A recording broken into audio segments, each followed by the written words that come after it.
was supposed to do this last night, but let me finish the story that I started on Sunday morning, but the video cut out at a crucial point. There was one rule cross country. You stay on the course. Very important rule. If you get off the course for any reason, you're automatically disqualified. That means if you try to take a shortcut, you are disqualified. If you accidentally run an extra mile, that means you're off the course and therefore disqualified. Well, back when I was in seminary, I was with a group called Harriers in Service, HIS, and we joined in with the college across the street from us on some of their cross-country meets, with the agreement that because we're seminarians, we're graduates, we would not be allowed to win any prizes.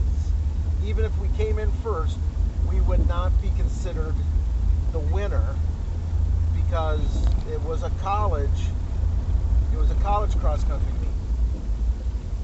The last one I ever ran was there at Asbury, and I went to the seminary there, and there was 3 teams total, including us, and we had to get volunteers to show everybody where the course was so the other team could actually run the course and, not be off course, not be disqualified. Well, I am not the greatest cross-country runner. I said that in the sermon yesterday. So I was kind of happy that I noticed that one of the kids was behind me, which means I wasn't going to come in dead last. Well, as we're coming to the last mile, last mile, there was a guy, a volunteer from another school, showing us where everybody's supposed to run, and he was telling us to run a certain direction, and I knew it was wrong. I said, "Are you sure that it doesn't go around this way instead of this way?" And he goes, "Everybody else ran that direction. You're going to run it too." And I was thinking about that rule, that one rule that you don't break or you're disqualified. And I thought, I have a chance of winning a cross-country meet. You get the picture. But then I thought, I won't win a cross-country meet because I'll just technically be first. And I thought about the kid behind me. And for a moment I thought, I can go back there, get him to trust me, to run the right way, and he could win the cross-country race because he would not be off course. Well, I didn't do that. I didn't even run the course the right way. I ran like everybody else did.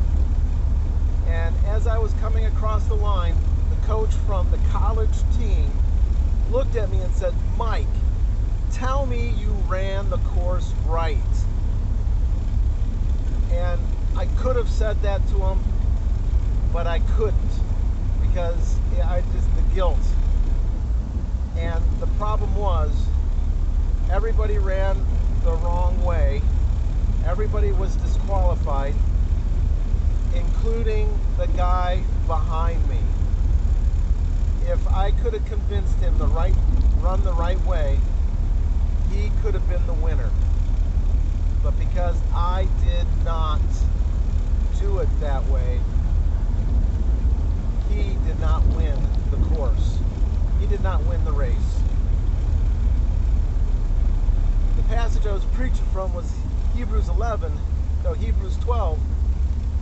And the writer says to run the course set before you. I did not run that course the right way.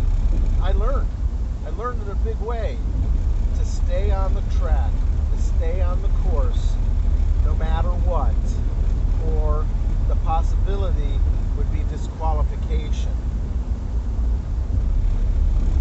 The encouragement is, stay on track, stay on course, because, not just because of you, but because because of the kid behind you. If you don't win the race, that kid behind you is not going to win the race either.